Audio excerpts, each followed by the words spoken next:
क्या राजा का बेटा ही राजा बनेगा? क्या गरीबों के हक ऐसे ही मार लिए जाएंगे? नहीं, रुकिए, अब जो मेहनत करेगा वो राजा बनेगा।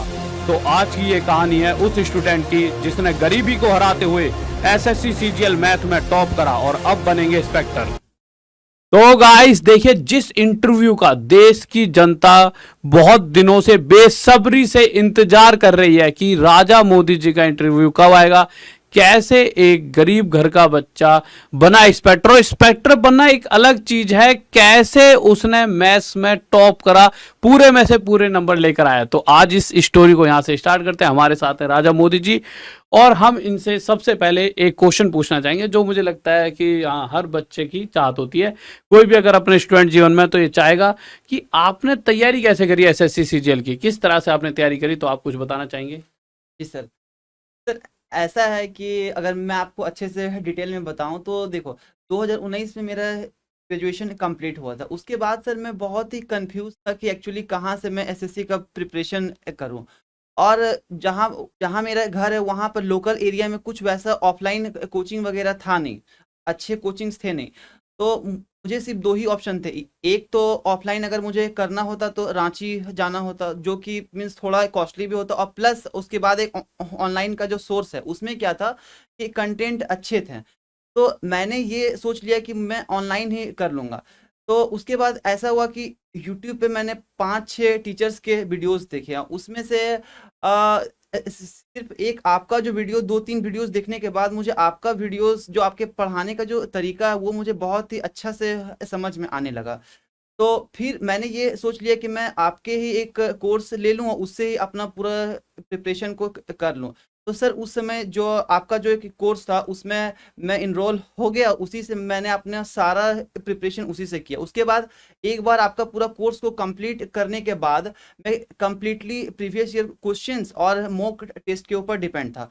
मैं डेली ऐसा करता था कि एक मॉक टेस्ट में लगाता था और 50-60 मॉक टेस्ट लगाने के बाद और उसको अच्छे से एनालिसिस करने के बाद मेरा कॉन्फिडेंस बहुत ही अच्छा बिल्डअप हो गया और मेरा जो लेवल है मैथ्स का बहुत ही अच्छा हो गया। उसके बाद मॉक टेस्ट में मेरे आराम से मैथ्स में मेंस में आराम से 190 प्लस ही आते थे। और उसके बाद जब मेंस का एग्जाम हुआ तो उसमें मैंने 200 में 200 स्कोर किया सर। वो तो आप वो तो रिजल्ट तो आपके सामने है ही सर।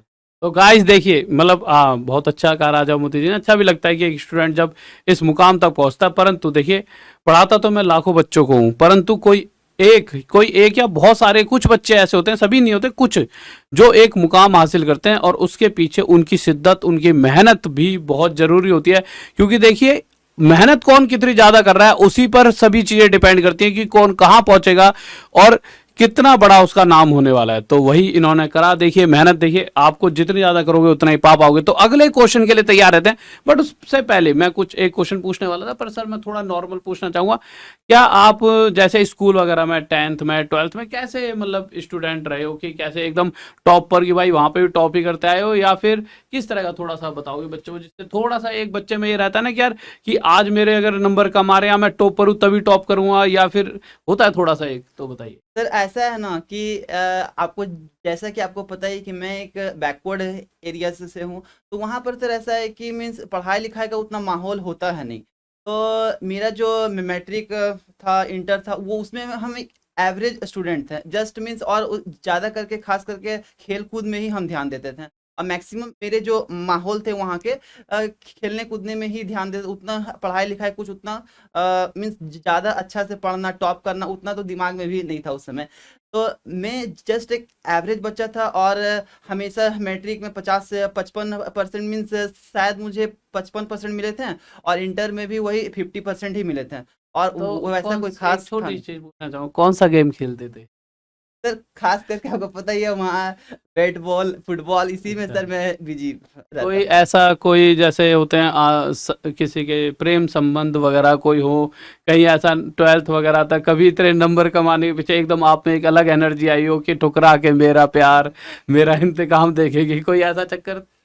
नहीं सर वैसा तो कुछ भी नहीं था। क्या होता था कि उस समय मीन्स मैट्रिक इंटर में अपने दोस्तों के साथ में मैं सिर्फ खेलने में ही अधिकतर ध्यान देता था। उसके बाद तो सर एक्चुअली में मेरा जो दिमाग खुला ना वो ग्रेजुएशन का फाइनल ईयर में ही खुला था।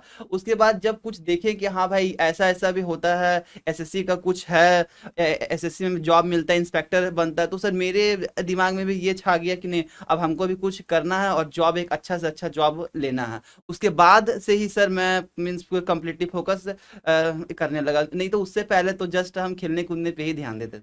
तो उन बच्चों से क्या कहना चाहोगे जो आजकल फिल्में या मूवी देखकर सोचते हैं कि जब तक दिल नहीं टूटेगा तब तक मैं आईएएस पाईएएस नहीं बनूंगा या बड़ी कोई भी जॉब नहीं ले पाऊंगा।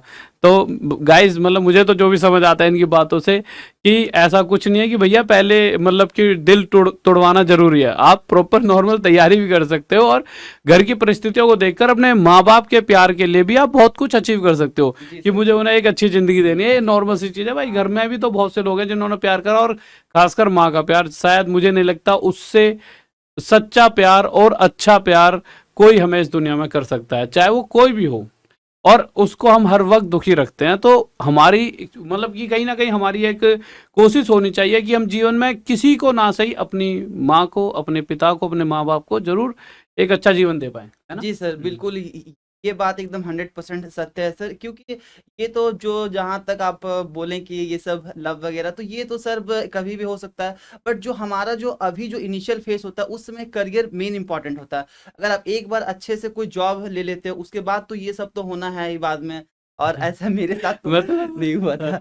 अभी आप ऐसा सोच रहे हो कि अब तो जॉब लग जाएगी तो फिर तो रिश्ते ही रिश्ते नहीं। तो हम नेक्स्ट क्वेश्चन आपसे पूछते हैं कि सबसे मेन जो मुझे लगता है हर बच्चे के दिमाग में होता है, डेली जब भी वो रोज जगता है वो सोचता है कि यार टाइम को मैनेज कैसे किया जाए।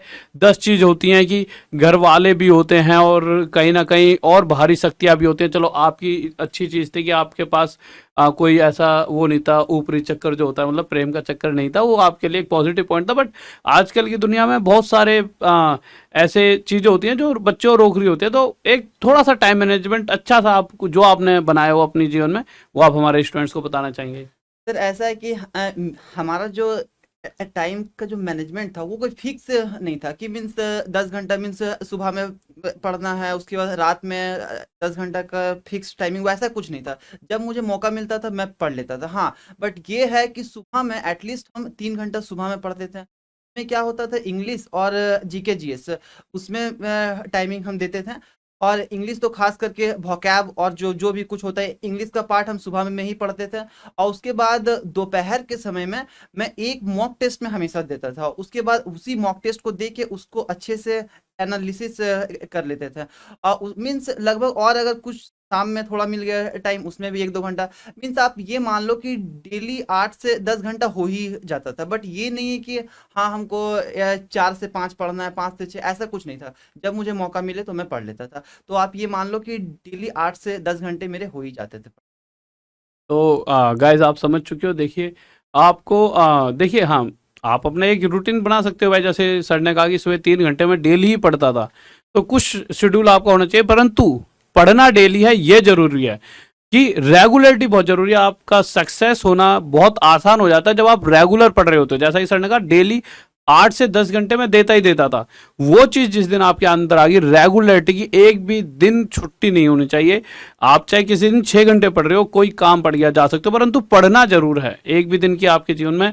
जब तक आप सफल ना हो जाओ कोई छुट्टी नहीं होनी चाहिए। सफल होने के बाद तो जीवन फिर आप अपने हिसाब से जियो। नहीं तो एक और क्वेश्चन जो हाँ वो मेरे दिल का क्वेश्चन है कि राजा मोदी जी आप हमारे बच्चों के लिए क्या कहना चाहोगे। सर मैं ये बोलना चाहता हूँ सभी से कि देखो, अगर आप किसी भी चीज को पाने के लिए अगर आप उस पर 100% अपना देते हो तो एक ना एक दिन आपको सफलता जरूर हासिल होगी। इसीलिए किसी भी चीज को पाने के लिए आप डेडिकेशन लगा के अच्छे से आप उस पर पढ़ाई करो, एक ना एक दिन आपको भी ये सफलता जरूर मिले। तो राजा मोदी जी मैं आपसे एक बात पूछना चाहूंगा बहुत प्यारी सी कि यार देखिए जो मुझे फील होता है और बच्चे भी यही चाहेंगे और कमेंट आ ही जाएंगे नीचे, है ना, अगर आप बना भी करोगे तो।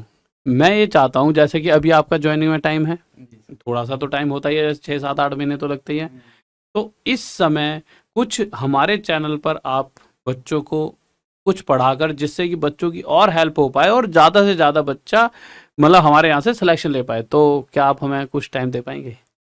सर जी ऐसा है कि मैं तो टीचिंग के बारे में सोचा नहीं था, बट अगर आप ये कहते हो और अगर मेरे कुछ पढ़ाने से मेरे अप्रोच जो मैंने लिख के रखा है वो अगर बताने से अगर अगर सबका भलाई अगर हो सकता है तो उससे बड़ा बात मेरे लिए कुछ नहीं हो सकता। तो ऑफ कोर्स सर अगर आप ये चाहते हो तो मैं आपका मीन्स इसमें रेडी हूँ मैं।